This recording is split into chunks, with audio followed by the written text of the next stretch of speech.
नमस्कार दोस्तों, स्वागत है आप लोगों का हमारे YouTube के चैनल स्टडी विद में। मैं यशबीर सिंह आप लोगों का बहुत बहुत स्वागत करता हूं। दोस्तों, आज हम लोग बात करेंगे यूपीएससी के बारे में। दोस्तों, बहुत लोगों ने फेसबुक के माध्यम से, व्हाट्सएप के माध्यम से डायरेक्ट भी क्वेश्चन पूछा कि सर मुझे आईएएस बनना है, लेकिन मुझे ये पता नहीं है कि इसमें पढ़ना क्या होता है, इसकी स्ट्रेटेजी क्या होती है, इसके एग्जाम में क्या क्या आता है। बहुत सारे लोगों का दोस्तों ये क्वेश्चन था। तो आज इसके लिए दोस्तों हम फुल स्ट्रेटजी लेकर आए हैं। हाँ, ये वीडियो दोस्तों वो लोग भी देखें जिन्हें यूपीएससी की तैयारी नहीं करनी, जिन्हें आईएएस नहीं बनना, दूसरे एग्जाम्स की तैयारी कर रहे हैं, और वो लोग भी देखें जिन्हें करना है।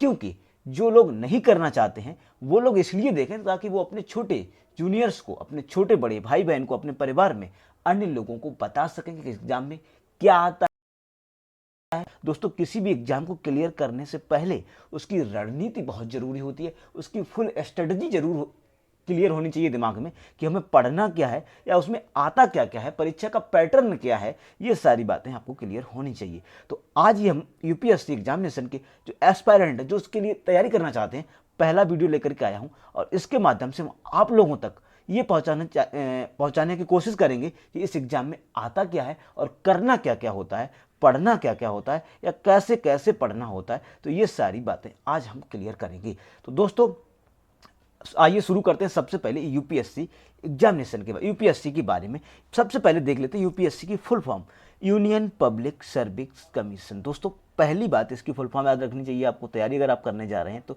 इसकी फुल फॉर्म क्या होती है? Union public service commission. दूसरी बात, इसे हिंदी में क्या कहते हैं?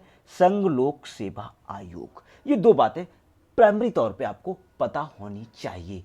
अब दोस्तों आगे देखते हैं इसके तहत होता कैसे कैसे, क्या प्रोसेस होता है दोस्तों। तो यूपीएससी दोस्तों दो तरह से ग्रुप ए तथा ग्रुप बी की भर्ती निकालता है, जिसमें लगभग टोटल 24 प्रकार की पोस्ट भरी जाती हैं। कितने प्रकार की? 24 से 25 प्रकार की पोस्ट आती हैं, जिसमें से दोस्तों होता है आईएएस, होता है सबसे ऊपर रैंक का होता है, आईपीएस, आईएफएस, आईआरएस। इस तरह से बहुत सारी 24 पोस्टें आती हैं हर साल। तो दोस्तों ये इसकी पोस्टें होती हैं, इसमें से सबसे ऊपर रैंक की जो पोस्ट होती है वो आईएएस एग्जामिनेशन होती है, सबसे अच्छी रैंक जो आती है। अगर आप जनरल में तो आपको इसके लिए रैंक लानी होती है करीबन करीब 100 से 200 के बीच में। अगर आप ओबीसी में आते हैं तो 200 से 400 के बीच में, एससी एसटी में आते हैं 400 से 600 के बीच में आते हैं, तब भी आपको ये रैंक मिल सकती है। तो 24 पोस्टें भरी जानी होती हैं। करना क्या होता है इस एग्जाम के लिए, अब बात हम लोग करेंगे ये कि करना क्या होता है।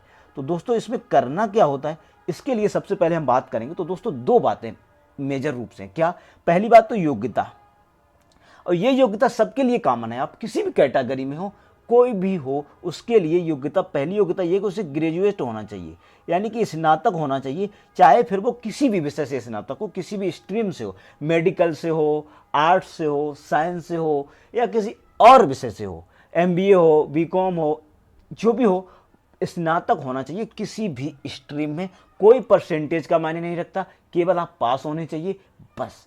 ये पहली योग्यता है, आप फॉर्म फिल कर सकते हैं। दूसरी कैटेगरी क्या है वो आपको मैं क्लियर करता हूं बिल्कुल साफ साफ शब्दों में। दूसरी कैटेगरी दोस्तों अलग अलग है, कैटेगरी वाइज है। दूसरी योग्यता जो है वो कैटेगरी वाइज है, यानी कि अगर आप जनरल में आते हैं, सामान्य वर्ग में आते हैं, तो आपकी उम्र 21 से 32 वर्ष के बीच में होनी चाहिए। पहली बात तो आपको ये याद रखनी। दूसरी बात ये होती है जो जनरल कैटेगरी में वो अधिकतम 6 बार पेपर दे सकते हैं। अटेम्प्ट का मतलब होता है 6 बार आप परीक्षा में बैठ सकते हैं अगर आप जनरल में आते हैं, और आपकी उम्र होनी चाहिए 21 से 32 के बीच में। दूसरी बात, ओबीसी के अगर आप हैं, ओबीसी में आते हैं, तो आप 9 अटेम्प्ट दे सकते हैं, 9 बार परीक्षा दे सकते हैं, और आपकी उम्र होनी चाहिए 21 से 35 वर्ष के बीच में। तीसरी बात आती एसटी और एससी और एसटी कैटेगरी के बीच में। इनकी दोस्तों उम्र का तो बाउंडेशन है 21 से 37 वर्ष के बीच में, लेकिन ये अटेम्प्ट कितने भी दें, यानी परीक्षा में कितनी बार बैठ सकते हैं ये, इसकी कोई लिमिट नहीं है, लेकिन उम्र इनकी 21 से 37 वर्ष के बीच में होनी चाहिए। दूसरी कैटेगरी ये थी। ये अगर दो चीज़ें आपके पास हैं, इन दोनों के अंडर आप आते हैं, तो आप यूपीएससी एग्जामिनेशन में फॉर्म भर सकते हैं और परीक्षा में बैठ सकते हैं, और आप सफल भी हो सकते हैं। अब दोस्तों बात करते हैं दूसरी बात। दूसरी बात यह कि दोस्तों अगर आपने फॉर्म भरा और परीक्षा देने नहीं गए तो भी आपका अटेम्प्ट माना जाएगा। यानी कि ऐसा नहीं है आप फॉर्म भर दिया, पेपर देने नहीं गए और ये कहो कि हमारा अभी एक भी अटेम्प्ट नहीं हुआ, ऐसा नहीं है। आपने फॉर्म फिल कर दिया है, अब आप परीक्षा देने जाओ या ना जाओ, आपका अटेम्प्ट एक हो गया। इसलिए दोस्तों ध्यान रखें, अगर आपको परीक्षा में नहीं बैठना है तो फॉर्म को फिल मत करिएगा। ये तो फर्स्ट स्टेज हो गई दोस्तों। दूसरी स्टेज क्या है? दूसरी स्टेज दोस्तों ये है कि जब आप फॉर्म भर लेंगे, इतनी कैटेगरी को आप पास कर लेंगे, तब आपको 3 परीक्षाएं देनी होंगी। कितनी परीक्षाएं देनी होंगी? 3। ये आपके दिमाग में बैठा लेना है। 3 परीक्षाएं होंगी आपकी, जिसमें पहली परीक्षा को कहा जाता है प्रारंभिक परीक्षा, इंग्लिश में इसे कहते हैं प्रीलिम्स दोस्तों। दूसरी परीक्षा जो होती है उसे कहते हैं मुख्य परीक्षा, इंग्लिश में कहा जाता है मेंस एग्जाम। और तीसरी परीक्षा होती है उसे कहते हैं साक्षात्कार यानी कि इंटरव्यू। तीनों परीक्षाओं को जब आप गुजर जाएंगे, फिर फाइनल मेरिट बनेगी और उसके आधार पर आपका चयन होगा आईएएस में, आईपीएस में, आईएफएस में, आईआरएस में। जिस हिसाब से आपकी रैंक आएगी उस हिसाब से आपको पोस्ट मिलेगी। और ये दोस्तों ऑल इंडिया एग्जाम होता है। टेंशन आपको इस बात की नहीं कि हम इस राज्य से, किस राज्य से, कहीं से भी हों, उससे फर्क नहीं पड़ता है। दूसरी बात दोस्तों ये होती है कि प्रारंभिक परीक्षा को अगर आप पास कर लेते हैं, जो पहली परीक्षा प्रारंभिक होती है प्रीलिम्स, तभी आप मेंस परीक्षा में बैठ पाएंगे। अगर आप इस परीक्षा में ही पास नहीं हुए तो आप मेंस परीक्षा में नहीं बैठ पाएंगे, ना ही आपका इंटरव्यू होगा। दूसरी बात दोस्तों ये होती है, हर साल ये जो प्रीलिम्स परीक्षा होती है मई जून के महीने में होती है। कब होती है? मई और जून के महीने में। इसके 2-3 महीने बाद दोस्तों दूसरी परीक्षा होती है, इसे मेंस परीक्षा कहते हैं। और फिर उसके बाद साथ साथ हो जाती है दोस्तों साक्षात्कार यानी इंटरव्यू। और दोस्तों मेरिट जो बनती है फाइनल, वो इन्हीं दोनों परीक्षाओं से बनती है, यानी कि मुख्य परीक्षा और ये जो आपका साक्षात्कार है। ये मैंने नीचे आपको दिखाया पूरा आंकड़ा। तो दोस्तों क्या क्या आंकड़ा होता है? प्रीलिम्स परीक्षा जो होती है प्रारंभिक परीक्षा, इसमें दोस्तों आपको 2 पेपर देने होते हैं, दोनों ही ऑब्जेक्टिव होते हैं। और ये दोनों पेपर 200-200 नंबर के होते हैं, यानी 400 नंबर के ये दोनों पेपर हो जाते हैं कुल मिलाकर। एक ही दिन में ये दोनों पेपर होने होते हैं। अगर इन दोनों पेपर में आप पास हो जाते हैं तो आपको मेंस परीक्षा देने को मिलेगी। और ये मेंस परीक्षा जो होती है दोस्तों, इसमें 9 पेपर देने होते हैं, जिसमें से लिखित पेपर होते हैं 9 के 9 ही। लेकिन दोस्तों ये परीक्षा 5 से 6 दिन चलती है और इसमें से जो मेरिट बनती है वो 1750 नंबर पे बनती है। अभी आपको बताएंगे आगे कैसे। और जो इंटरव्यू होता है ये तो एक ही दिन में होता है, मौखिक होता है। और ये इंटरव्यू दोस्तों होता है 275 नंबर का, एक ही दिन में हो जाता है। 275 नंबर इस इंटरव्यू के और 1750 नंबर इस मेंस लिखित परीक्षा के, ऐड करके टोटल हो जाते हैं 2025 नंबर। इसी पे फाइनल मेरिट बनती है, उसी के आधार पर आपका चयन होता है। आईएएस में होगा कि आईपीएफएस में होगा, वो इस मेरिट पे डिपेंड करेगा। सबसे अच्छी मेरिट अगर आएगी तो आपका आईएएस में हो जाएगा। तो दोस्तों ये बात आपको ध्यान रखना है, इधर वाले जो 400 नंबर है इसका ऐड नहीं होगा। इनसे केवल इतना डिसाइड किया जाएगा कि अगर आप इनमें पास हो जाते हैं तो आप मेंस परीक्षा में बैठेंगे, ये 9 पेपर देंगे। अगर आप यही फेल हो गए इन दोनों पेपर में तो आप इधर वाले पेपरों में नहीं बैठेंगे। ये बात आपको ध्यान में रखनी है। अब दोस्तों देखते हैं आंकड़ा प्रीलिम्स परीक्षा का। सबसे पहले इसमें जो 2 पेपर आते हैं ऑब्जेक्टिव टाइप के, इसमें क्या क्या आता है। तो दोस्तों प्रीलिम्स परीक्षा की बात करेंगे, यानी कि प्रारंभिक परीक्षा। ये दोस्तों 400 नंबर के होनी है, 2 पेपर होने हैं इसमें। मैंने आपको बता दिया 2 पेपर एक ही दिन में हो जाएंगे और दोनों ही पेपर ऑब्जेक्टिव टाइप के होंगे। प्रत्येक पेपर 2 घंटे का होगा, 2 शिफ्ट में होगा। 2 घंटे का पहले पेपर होगा, फिर दूसरे शिफ्ट में 2 घंटे का दूसरा पेपर उसी दिन हो जाएगा। अब दोस्तों बात करते हैं इन दोनों पेपरों की। इन दोनों पेपरों में दोस्तों पहला जो पेपर होता है फर्स्ट पेपर, इसे जीएस का पेपर के नाम से जाना जाता है। ये पेपर दोस्तों जीएस का होता है। ये जो फर्स्ट पेपर होता है 2 घंटे का होता है। टोटल इसमें 100 प्रश्न आते हैं, 200 नंबर के होते हैं। 1/3 माइनस मार्किंग भी होती है। और दोस्तों जो दूसरा पेपर होता है इसे सीसैट नाम से जाना जाता है। दोस्तों किससे जाना जाता है? सीसैट नाम से जाना जाता है, सिविल सर्विस एप्टीट्यूड टेस्ट, इसे सीसैट कहते हैं। इसमें भी दोस्तों 2 घंटे का टाइम मिलेगा आपको। 80 प्रश्न होंगे, 200 नंबर के होंगे। 1/3 नेगेटिव मार्किंग भी इसमें होगी। अब दोस्तों देखते हैं इनका नीचे का आंकड़ा क्या होता है। दोस्तों इससे तो जो पहला पेपर है फर्स्ट पेपर, इससे मेरिट बनेगी और उस मेरिट के आधार पर कम से कम 12 से 15 गुना अभ्यर्थियों को मेंस परीक्षा के लिए पास कर दिया जाएगा। लेकिन तब जब आप सीसेट में 33% नंबर लाएंगे। अगर सीसेट में आप पास नहीं हुए तो इसके मेरिट में आपको काउंट नहीं किया जाएगा और आप 12 से 15 गुना जो अभ्यर्थी लिए जा रहे हैं उसमें आपको जाने का मौका नहीं मिलेगा। यानी कि सीसेट को पास करना अनिवार्य है, इसे पास करना अनिवार्य है। इधर वाले से दोस्तों इससे मेरिट बनेगी, इसे मेरिट में लिया जाएगा, लेकिन इसे केवल पास करना है। आपको 33% नंबर लाने हैं, फिर इसमें से दोस्तों मेरिट बनाई जाएगी और 12 से 15 गुने अभ्यर्थियों को लिया जाएगा, जिन्हें मेंस परीक्षा के लिए आगे बढ़ा दिया जाएगा, मेंस परीक्षा में बैठेंगे जाकर। ये था दोस्तों प्री पेपर के 400 नंबर का आंकड़ा, यानी दोनों पेपर का आंकड़ा। इसमें आता क्या क्या है ये अगले वीडियो में आपको बिल्कुल सब्जेक्ट भी बताऊंगा, उसके लिए कौन सी किताब पढ़नी है ये भी बताऊंगा, और जब सिलेबस बता दूंगा तो फिर मैं वो पढ़ाऊंगा भी। उसके वीडियो में क्रम से शुरू करने वाला हूँ, उसकी क्लासेस रेगुलर में करने वाला हूँ, लाइव क्लासेस चलेंगी, टेंशन लेने का नहीं। बस आज आप ये जानिए कि पेपर कितने होते हैं, कौन कौन से पेपर होते हैं, करना क्या क्या होता है। तो दोस्तों आप समझ गए, फर्स्ट पेपर इससे मेरिट बनेगी, और उससे सेकंड पेपर होगा इसे पास करना होगा। अगर आपने इसे पास कर लिया, इसकी मेरिट में आ गए 12 से 15 गुणे छात्रों की जो मेरिट बनेगी उसमें अगर आप आ गए तो आप बैठेंगे जाके कहाँ, मेंस परीक्षा में। तो दोस्तों ये था ऑब्जेक्टिव पेपर था ये, इसमें 400 नंबर के 200-200 नंबर के 2 पेपर होते हैं। अगर आप इतना आपने क्राइटेरिया पास कर लिया तो अब आप कहाँ जाएंगे, तो अब आप जाएंगे मेंस परीक्षा में। अब आपको आप कहाँ पहुँच जाएंगे, अब आप पहुँच जाएंगे मेंस परीक्षा में। दोस्तों इसे मेरे साथ नोट जरूर करते जाइए, अगर आपके पास कॉपी पेन है तो मेरे साथ साथ नोट जरूर करिएगा।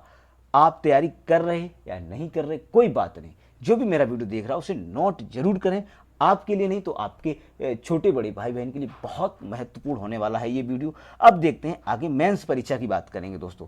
अब बात करेंगे हम लोग मेंस परीक्षा की। और दोस्तों जो मेंस परीक्षा होगी दूसरे स्टेज में कम से कम ये 5 से 6 दिन चलती है, और प्री परीक्षा के लगभग 2-3 महीने बाद, यानी सितंबर अक्टूबर महीने में सामान्यतः हो जाती है। प्री परीक्षा होती है मई या जून में, उसके 5-6 दिन बाद ये परीक्षा हो जाती है। इसमें टोटल दोस्तों 9 पेपर होते हैं, लेकिन दोस्तों ये पेपर प्रत्येक पेपर 3 घंटे का होगा, और ये परीक्षा 5 से 6 दिन चलेगी। लेकिन इसमें पेपर 2 प्रकार के कैटेगरी में डिवाइड की गई। 2 पेपर अलग से होंगे जो केवल पास करने होंगे, इनके नंबर मेरिट में नहीं लिए जाएंगे, और 7 पेपर होंगे, इनसे मेरिट बनेगी। ये 1750 नंबर के होंगे, और इंटरव्यू 275 नंबर का होगा। इन दोनों को जब मिला देंगे तो दोस्तों आपका बनेगा कितना, 2025। इसी से आपकी मेरिट बनेगी। अब सबसे पहले देखते हैं ये 2 पेपर हैं, 9 में से 2 पेपर हैं जो केवल पास करने हैं, वो कौन कौन से हैं। इनमें दोनों में केवल 25% नंबर लाने होते हैं, और दोनों पेपर 300-300 नंबर के होते हैं, यानी 600 नंबर के टोटल होंगे, 300-300 नंबर के। 3-3 घंटे के ये सभी पेपर होते हैं। मेंस परीक्षा दोस्तों आपकी 3 घंटे का हर पेपर होगा, ये मैंने पहले ही बता दिया।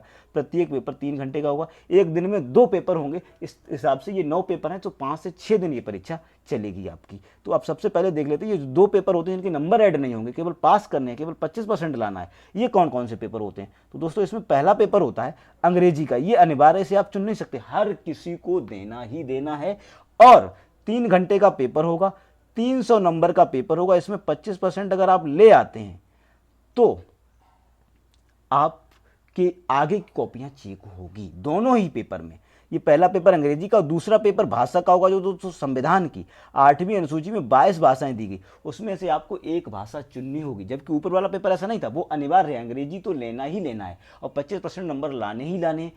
दूसरा 22 में से कोई एक भाषा लेनी है, उसमें भी सेम पैटर्न, 3 घंटे का होगा, 300 नंबर का होगा, 25% नंबर लाने ही लाने हैं। अगर इन दोनों पेपरों में आपके पास हो जाते हैं, 25% नंबर आ जाते हैं, तो ही आगे के 7 पेपर चेक होंगे, 7 कॉपियां चेक होंगी, वरना चेक नहीं होगी, ना ही आपको इंटरव्यू में जाने का मौका मिलेगा। यानी कि ये दोनों पेपर जो है अनिवार्य हैं। पहला पेपर तो आपको लेना ही लेना, दूसरे में चूज कर सकते हो 22 में से कोई एक। हमने मान लिया कि आप हिंदी लेते हैं, कोई बात नहीं, आप हिंदी ले लीजिए, लेकिन 25% अगर आप नंबर ले आते हैं तो आप कि 7 जो पेपर बचे हुए उनकी कॉपियां चेक होंगी। अब देखते हैं वो 7 पेपर कौन कौन से जिनसे हमें 1750 नंबर मिल रहे हैं। सबसे पहले देखेंगे वो 7 पेपर कौन से जो हमें मेरिट बनवाते हैं, हमारी 1750 नंबर के होते हैं। तो इसमें दोस्तों सबसे पहला पेपर एक होता है वो निबंध का होता है, और इस निबंध वाले पेपर में 3 घंटे का पेपर होगा। प्रत्येक पेपर हमने पहले ही बता दिया। इसमें 2 निबंध लिखने को आएंगे, एक ही पेपर होगा, और 2 निबंध कम से कम प्रत्येक निबंध में 1000 से 1200 शब्द लिखने होते हैं।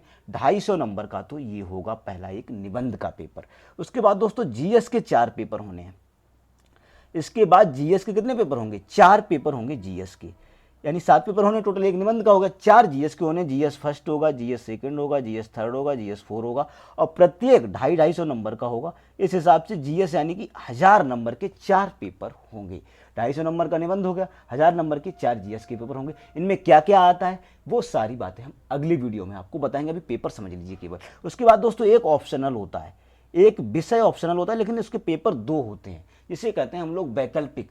कोई भी एक विषय अपनी मर्जी से आप सुन सकते हैं। वो बातें भी हम आप कल करेंगे अगले वीडियो में कि ऑप्शनल कैसे चुना जाता है, क्या उसमें दुविधा होती है, उसको लेकर बहुत सारी कंफ्यूजन है लोगों के बीच में।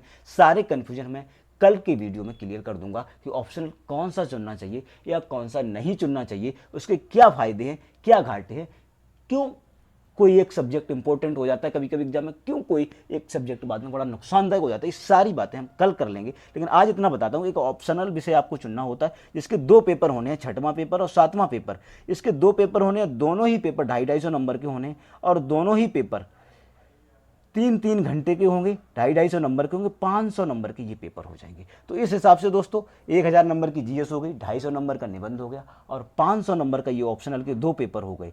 इस हिसाब से टोटल मिला के 1750 नंबर ये हो जाते हैं। और 250 नंबर का आपका क्या है, इंटरव्यू है। इंटरव्यू 250 नंबर का है, 1750 नंबर का मेंस में हमने ले लिए। 2 पेपर पास करने के बाद जो 7 पेपर से हमें 1750 नंबर मिलेंगे वो, और 275 नंबर का क्या है, इंटरव्यू। इनको ऐड करेंगे तो टोटल नंबर हो जाएंगे 2025। इससे ही फाइनल मेरिट बनेगी। इसमें से अगर आपकी सबसे अच्छी रैंक आएगी तो आपको आईएएस की पोस्ट मिलेगी, थोड़ी नीचे आती है तो उस हिसाब से जो 24 और पोस्ट हैं 23, उनमें से आपको कोई भी पोस्ट मिल जाएगी। तो दोस्तों ये था आज का हमारा एग्जाम पैटर्न। हमने ये बताया फॉर्म कैसे भरा जाएगा, क्या क्या क्वालिफिकेशन है और कितने पेपर देने हैं, वो सारी बातें आज आपको मैंने इसमें क्लियर कर दी। अब कल का वीडियो होगा, उसमें हमारा मेन फोकस रहेगा ऑप्शनल कैसे चुने और कौन कौन से सब्जेक्ट किस पेपर में आते हैं और कितने कितने नंबर के कौन से क्वेश्चन रहते हैं और ऑप्शनल कैसे चुना जाए और किताबें कौन कौन सी होनी चाहिए, किसके लिए कौन सी किताब पढ़ी जाए, कौन सी किताब बेहतर है, कौन सा मटेरियल मार्केट में अवेलेबल है हिंदी माध्यम के लिए, वो सारी बातें कल के वीडियो में दोस्तों हम क्लियर करेंगे। तो आज के लिए इतना ही, मेरे साथ बने रहिए और सभी लोग इसे नोट करें। इसकी हम पीडीएफ भी अभी आपको दे देंगे टेलीग्राम चैनल पे। तो दोस्तों थैंक यू सो मच, आप लोगों ने ध्यान से सुना, इसके लिए बहुत बहुत धन्यवाद।